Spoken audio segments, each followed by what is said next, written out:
Here we are, starting out with another epic opening scene. If you know anything about Nintendo's IPs, intellectual properties, you know exactly what this is. No, this is not Tears of the Kingdom. This is, in fact, an entirely different Zelda game that came out probably about 2 years ago, maybe 3 years ago, and it's a remaster of a very successful and popular Game Boy Zelda game. One that I spent hundreds of hours playing. So many AA batteries were lost in the quest to beat that game that I never actually completed. I never beat that game, and it haunts me to this day. And when they said that they were remastering it, I told my wife, if you ever want to get me a Christmas gift, a birthday gift, a happy Thursday gift, that would be this game. What is that game, you may ask, as I give you all the build-up and the hype of the world? Why, it is quite simply The Legend of Zelda, Link's Awakening. So, everybody's covering Tears of the Kingdom and, on the Zelda hype train. I figured I'd hop on with one of the games that I really enjoyed playing as a kid. And I did enjoy all the other ones. Nintendo's been the first game system that I ever had, that I really played all the games on, that I really enjoyed, that formed my gaming history. And this week's session gameplay series here on the Busy Gamer Dad channel, we're going to be looking at Zelda Link's Awakening, the remastered that you can purchase on the Switch. And from there, we're going to be having a lot of fun, because this remaster is, it's got everything. It's got some good quality of life improvements, it's got some great fun, and it's got some normal we'll say Zelda mechanics of following the breadcrumb trail to get yourself all the hearts and all the swords and all the things like that. So here we go. We're going to have our adventure. If you don't know what the session gameplay series is on the Busy Gamer Dad channel, we pick a game, we pick it up, we take a look at it over 20-30 minutes over the course of 3 episodes, and then we see if it's something that tickles your fancy. If it is, feel free to leave a like, a comment, a subscribe if you feel so inclined. That would be super helpful, and find that I'm doing the right things for what my viewers would like to see. But without any further ado or pomposity, I made that word up. It's totally not a real word. We are going to jump into the game. What a relief, says Marin. I thought you'd never wake up. You were tossing around and turning. What? Zelda? No, my name's Marin. You must still be feeling a little woozy. You were on Koholint Island. Follow the lane south to the beach where I found you. Since you washed ashore, lots of nasty monsters have been in the area, so be careful, okay? Tarin and Marin. Well, Link, you finally snapped out of it. Name's Tarin. Hope you're feeling better. What? How did I know your name?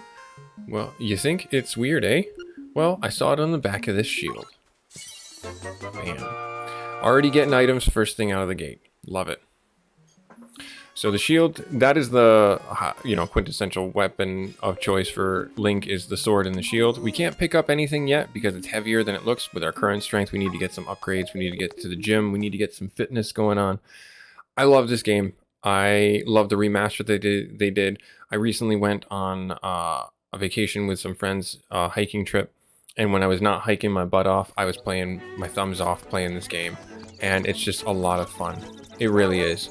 This was originally on the Game Boy Advance. It was released in, I want to say, 95. And it shaped a lot of what I thought Game Boy games could be. Because, up until that point, I'd played mostly and only games like Mega Man or the first Mario World.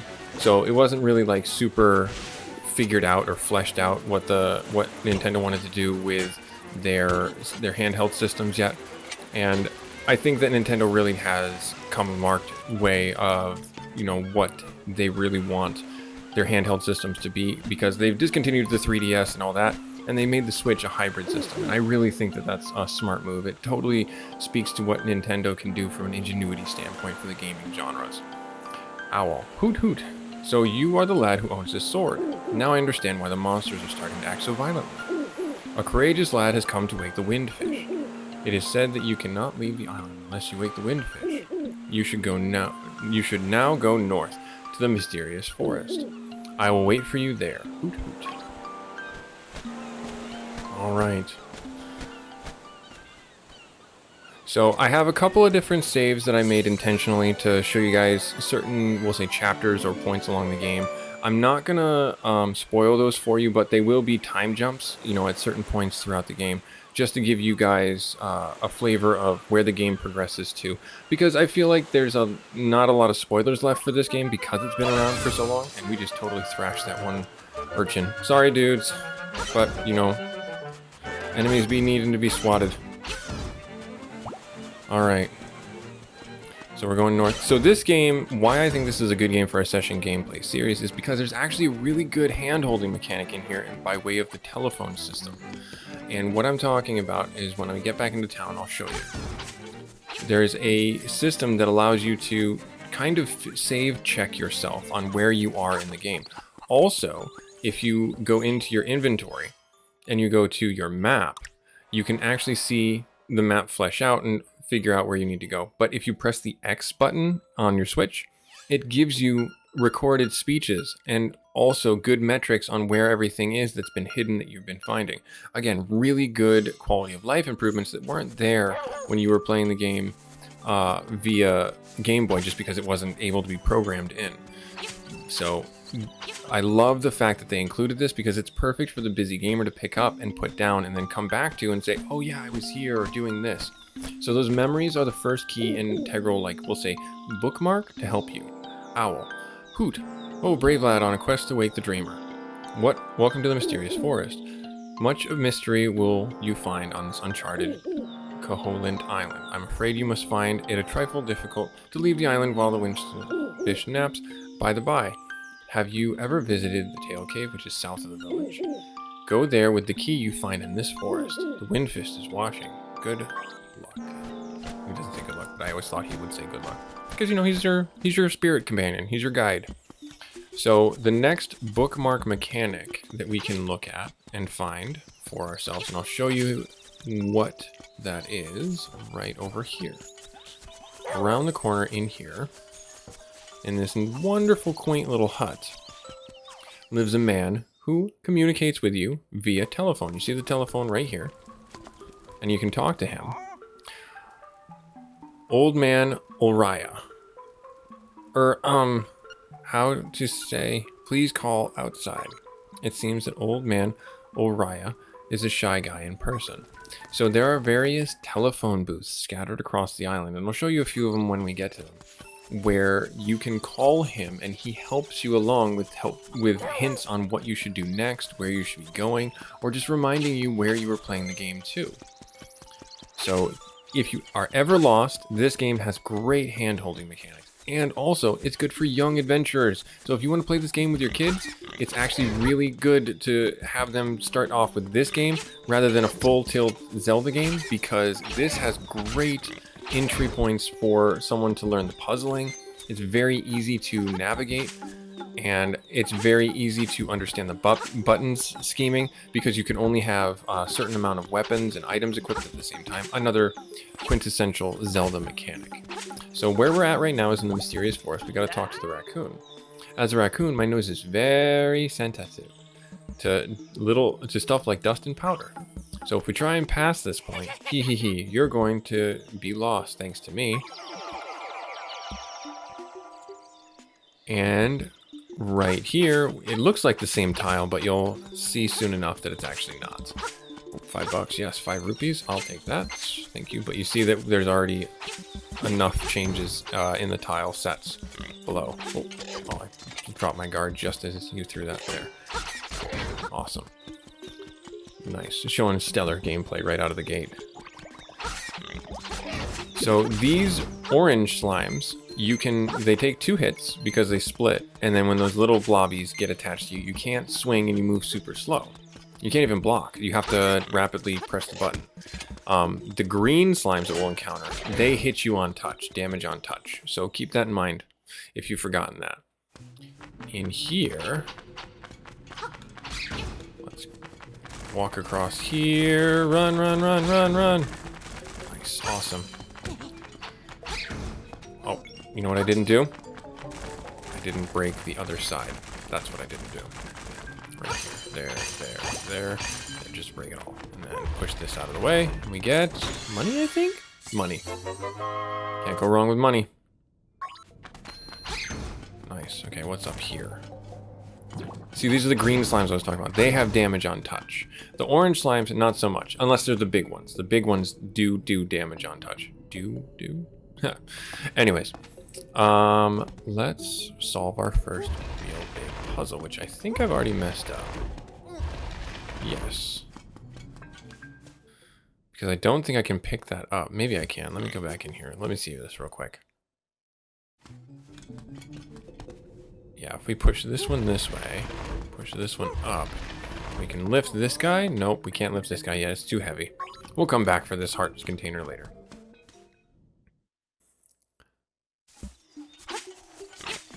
So the shield ones are a little challenging. You have to block and then you can hit them. So make sure you're letting little gamers learn that mechanic on their own. But it's important to also remember that for yourself. Toadstool, nice. Awesome. So that will get us. Get that there. Now we go back the way we came. I'm just slashing all the bushes like a good Zelda player would. Did I mess up? No, I didn't mess up. I just have to move a few more rocks. This one, and then push this one up. We're back through. In the early game, you're going to be doing a lot of backtracking. Well, it's a Zelda game. You're going to be doing a lot of backtracking always. But in the idea of this game, you're going to be doing a lot of backtracking simply because you're going to have new items to come back to and get those heart containers or get those other things that you didn't get while you were going through the first time. Now, as far as our mechanics go here, got you. You can still do the charge attack if you want to with your sword, and it will fling enemies away. But you'll also see that that it killed the slimes in one hit. The other thing inside this game that was also in the Game Boy version was these pieces of power and acorns of protection. Pieces of power just give you basically super swing because you no longer have the launching sword when you have full life. You have to get that much later in the game.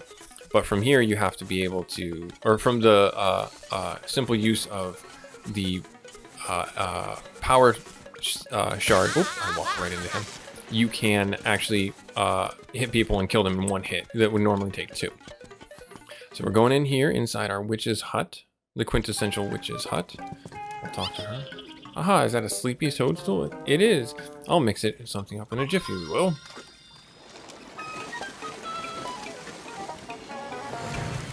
Nice. And our first real item. Alright, take care of this, all this. Take a bit from my hut. So basically, this is our magic powder. We got it right away. We need this to progress the story. And anytime we go back in there, that mushroom will be there and she'll make us magic powder. So we're gonna run back up here. We can't kill these electrified cucumbers for some reason. They're just, you know, immortal. That's just who they are. Get you, get the $5. Get you, and get you. There. Slash. Pick up the hearts. And I think we gotta go over... Nope, not over here. God, you got a sneaky hit on him. There, nice. And then we gotta loop back this way. Oh, no, there's a ferry. We don't need the ferry right now. We need to go up and around this way. Nice, there. And then this raccoon thinks he's so smart. He has a sensitive nose, eh? Well, I will see your sensitive nose with this. What do you think of that? I don't encourage going around throwing dust in people's faces that have allergies. That's not okay. Don't do that. Last thing I can remember was biting into a nice juicy toadstool. Then I became the darndest thing. I was a raccoon. Yeah, sounds strange, but it sure was fun. So I always thought that this was a little bit of a play on words or play on plot, essentially, with like how he looks very much like Mario. He bit into a toadstool and he turned into a raccoon, very much like the Game Boy and not Game Boy, but the Mario 3 story arc where, you know, he has the Tanuki suit and he eats toadstools and things like that. I don't know if you put that together. I did as a kid, and I always thought that was kind of weird and fun that they brought Mario in a way over to Zelda and kind of crossed the genres like that, but not in a way that was overbearing or made you feel like you were too much blending with the IPs from the Mario and the Zelda stance. So from our map, we want to get out and around, and I think we actually do have to go back down and around, but we'll see. Slash this guy up there. We'll come around. Likes, these little tube worm looking things are the bane of my existence. So right here is our first telephone booth that I will tell you about, and it's Orira talking to us about what's coming up. And he asked me anything about the island. If you get lost, give me a call. You know, there's a library on the village that has some good information for you. Talk to you later. Click. And there is a library that does have some really nice tips on how to play the game and what to do. There's also, spoiler alert, a secret in the library. So keep that in mind for yourselves too. We can't go through here, I don't think. Not yet, but we'll see. Let's see. Let's get ourselves around. No, we can come up and around here. Come up and around here. Down. And there. We can't get that chest yet, though. Yeah, okay, we're not able to get through here yet. Alright, so we'll walk ourselves back. That's the one downside of early game, we'll say, not progress, is trying to see where you can go. And then where you can't go, I am going to die if I don't kill him. There, got that, good. Awesome. So we'll work our way back around.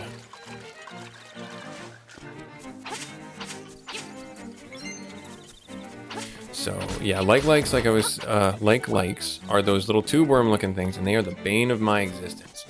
I have lost so many shields to them. It is not funny, and you don't want to lose your shield to them, because then you have to go buy a new one, find a new one. It's just not fun. It's just not worth it. It's a hassle, and it sucks. Period. Plain and simple. All right, we'll get ourselves out of here. Get this. Now, I don't think we can go back down the other way unless we come up and around. Oop, block that. Here, and there we go. Nice. Get the money. Come up and around. Okay. Yeah, and I think that we are back where we were before. Yes. Awesome. Cool. And then there's the ferry. Okay, so there wasn't anything else in here that we can get right now. So we'll get ourselves out of here. Nice. Good sword fight. We win because we're the best. Block that. Oh, it fizzled out. Okay. Nice. Nice. We can't move that rock until we have the power bracelet. So let's get ourselves out of here. Off we go to adventure! Now, inside the town, there are 2 mini games that you can play. I'm not going to play them here just because I want to show you guys some game content and some fun, but there's a fishing mini game that you do need to do to get some very nice rewards, some heart containers, and some other things for meta progression in a sense of the game. And I say meta progression, but like useful progression is what I'll say. Useful progression beyond the heart containers. You can get some really nice money from the game, and that's really where I would recommend you get your money. Not necessarily from here. So inside here is a money-making game from Cranes, and it takes 10 a pop, 10 turns to play, or 10 rupees to play. This is also where you can win a shield if you so choose. You only get a chance to move it one way, one time, and that's it. So you can move it left, or I'm sorry, you can move it to the right once, and then you can move it up once, and then if you don't hit your target, you're not going to get that prize. And we are winners. Bam. So I'm not going to get the heart container. Well, you know what? Let's get the heart container. Let's see if we can get the heart container. It's not moving. Oop, nope. We are not going to get that heart container. But we'll knock it over. Yep, see, it didn't go all the way down. So that's what I mean. I was just showing you guys how to miss. That's what I was doing. I was showing you guys how to miss, or what a miss looks like. That's exactly what I was doing. Let's play one more time. Let's see if we can get this. We got the rupees. We might as well. So there is a little bit of a float to the control. So after you let go, it floats for a little while longer. I don't think we're going to get this. We might. I'm not certain. It jostles a little bit. Yep, see? And that's the carny game getting you right there. So now it's going to be infinitely harder to get, to the point where I'm just not even going to bother. Alright, but we got what we came for. We got this Yoshi doll. This starts off the trading quest. The trading quest really does help make the game a lot of fun. Whoa, you won the Yoshi doll. We've been trying forever. Our mom is really desperate to have one. So what he's referring to is up north, their house. They have 5 kids in the house. I don't know about what your home life situation was. I grew up with an older brother, a younger brother, and a youngest sister. So we had 4 kids in our house. It was bananas. My parents had gray hairs before they know what to do. But you can give the Yoshi doll over and you kick off the trading quest. Give you this in return, and it's a bow tie. Nice. Maybe you can trade it. And there's a lot of funny flavor text in here too. All right, let's see here. So there's the dad. Yep, these are my boys. I'm Papal. Pleased to meet you. I'll be lost in the hills later, so keep a lookout for me, will you here? Yep, he continues on the trading quest. All right, so there's another new thing that I just searched there for statues from the Claw game. And I don't know what happens when you get them all. It could be something really cool, could be something really worthwhile, and it could be something not so worthwhile. So play the game, find out for yourself. What we're going to do is we're going to drop off this ribbon to the chain shop. Makeup, jewels, dresses, I want it all. Oh, that ribbon, I need it. Will you trade it to me for dog food? Yes. Nice. So we trade it for the dog food. And dog food is full of juicy beef. So from there, we have everything I think that we can do from here. Pick up the rupee. And we're gonna get ourselves out the gate of town. This is the library, the stone building right here. I'm not gonna go in it. Don't want to waste too much time. Want to go on adventures with you guys. Don't want to read books. Although reading is very important. I'm not saying it's not. You shot me. You shot me. Yeah, you thought. Your buddy tried that. Snuck up on you. Haha. Alright. And here is the Tail Cave.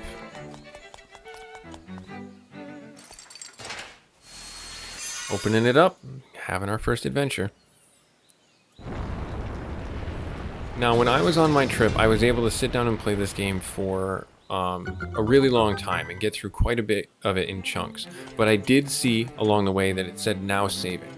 So there's an autosave feature that you can come back to this game at any point. Again, a perfect, wonderful quality of life addition for those busy gamers who can't and don't have enough time to play games. This is our first dungeon though, Dungeon 1. Now, as far as I'm aware, there are speedruns out there that do sequence break the game, but I don't know what they are. I don't know where to even begin to find them and what those might be. But you, like a typical Zelda game, can probably very easily sequence break going into certain dungeons or getting certain things earlier on. So if you know those tactics, feel free to let me know what they are, because those are really helpful for people who might want to use them to speed run the game and get it done quicker if you don't have a lot of time to play, or just to challenge ourselves and see what we can do to maybe we'll say touch the edge of glory in a simple sense, because if we're not speed running it, we're probably going to be playing it full sail all the hours and losing all the time of the day.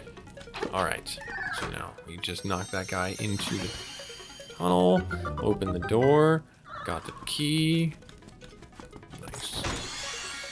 And we got another small key. Keys do not transfer in this game. In Zelda fashion, some keys you can bring to other dungeons, and that's not the case with this one. you are not able to bring the Dungeon 1 keys into Dungeon 5 or something like that and speedrun it that way. So the keys are left inside the dungeon. So keep that in mind as well. And they've done a really good job with the level design in this game, making it pretty thoughtful. There's only one dungeon that's later on that is a little bit of a tedious dungeon, but it's not too bad. And the reason why I say it's tedious is simply because it offers a big challenge to plan your steps and your mapping out. It's like sweat. These bats are just kicking my butt. But it's just a little bit tedious, just because of how difficult how difficult it is to go back and forth and find the true right path forward. All right, let's get ourselves this chest. We're gonna take a hit, I know it. Let's see if we can get out of here quick. Oh no, we took the hit. That's okay. All right, let's get up here, and we'll wait for our spinner to go. I was going to try and sneak around behind it, and I took a hit. Alright. I don't think that we can do everything here. Whoop. Take that heart. Come on. So those little ones, like I said, they just jump on you, and they're just a little bit of a nuisance, because they don't necessarily stop you from doing anything, but they make it so you can't swing, and they make it so you can't move. Oh, these guys, I don't like them. Whoop, block you, and you fell down a hole. And we get the staircase down. Nice, awesome. So this is new to the Zelda games, where you have this side-scrolling thing, very platforming like Mario, and you can see there's Goombas in here. Again, they did a very nice touch with crossing over, but not overly blending them. I thought it was a really nice quality of life to include those, even in the first game. Oh, I thought it was back far enough. That's unfortunate.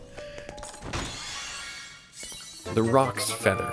This is the quintessential item of this game. I never take this off for more than 1 or 2 minutes or 1 or 2 sections, and then I keep this on at all times, because the ability to freely jump is just too powerful in this game.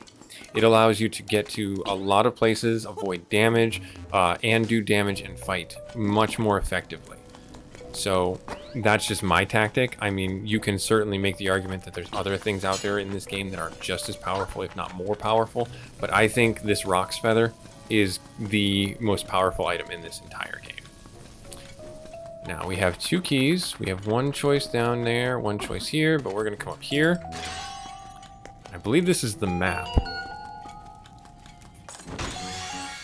Nope, never mind. That was the boss key, Nightmare Key. All right, awesome. Nightmare Key acquired, and you can see it in the top corner.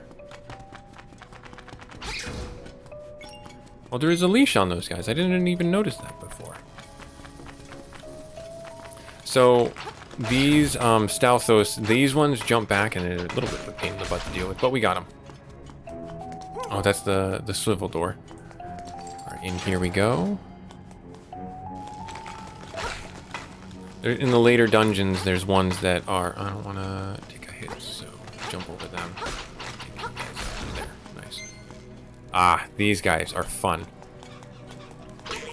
Diamond. Got them both. Nice. And we get a little reward for it.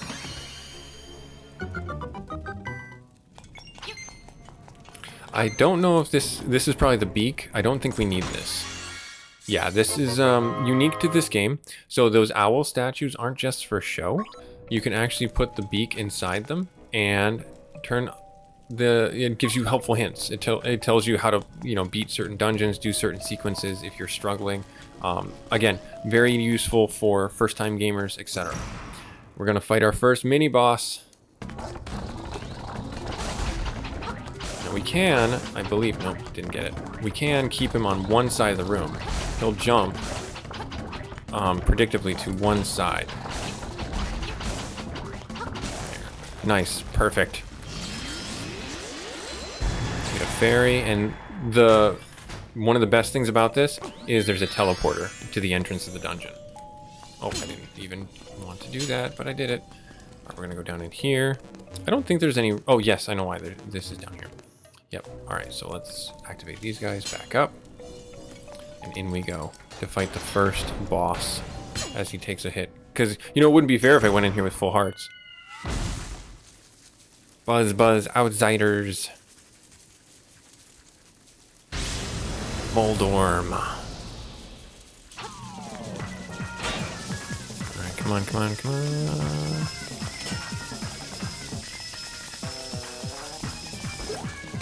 Hey, I'm blocking. Okay.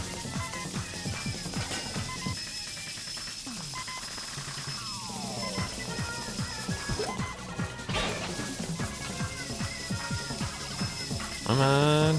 Oh, he knocked me off. So, the reason why I was hoping he would knock me down here, that's the mechanic for him. He will knock you down here, and that's why you have this little crevice for you to duck into, or for him to knock you into, and it resets the fight entirely. Perfectly and totally planned, all according to plan. Absolutely. No questions asked. So now we just start the fight over again.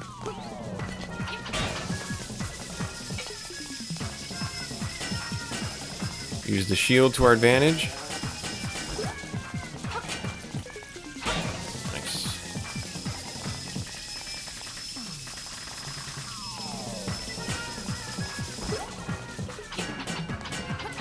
Oh, shoot. Missed it. There, got it. Got him. Nice. And just like that, Dungeon 1 has been dispatched. We get a heart container as per usual for defeating a dungeon boss. Heart container, I should say. And we get our first musical instrument. Plays a lovely little tune for us right now.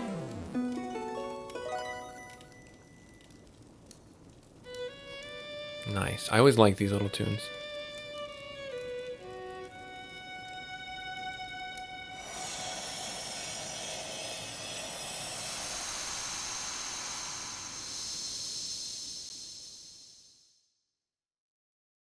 And then it tells us where we need to go next.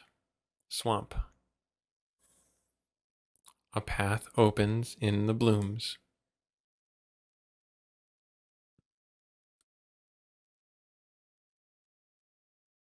We step outside, and our owl friend will give us a little bit more of a hint. A little bit more of the encouragement and inspiration. Hoot, that is an instrument of the sirens. I have to admit, at first I did not believe you were real. That instrument, along with the 7 others in the set, has the power to wake the windfish. You must control them all. I was instructed to give you directions. Your next goal is north, to Goponga Swamp. Hoot, indeed. Alright, so this is where I leave ourselves off for this session gameplay series here on the Busy Gamer Dad channel for session 1. We're going to be taking a look a little bit further into the gameplay. Like I said, another, we'll say, time jump, as it were, where I'll have a few more instruments, a few more items to show you guys in the next session, and we'll pick it up from there. If you feel so inclined, like, comment, and subscribe. If not, your viewership was just enough. Thank you so much for stopping by, and we'll catch you in the next one for Zelda Link's Awakening. Later.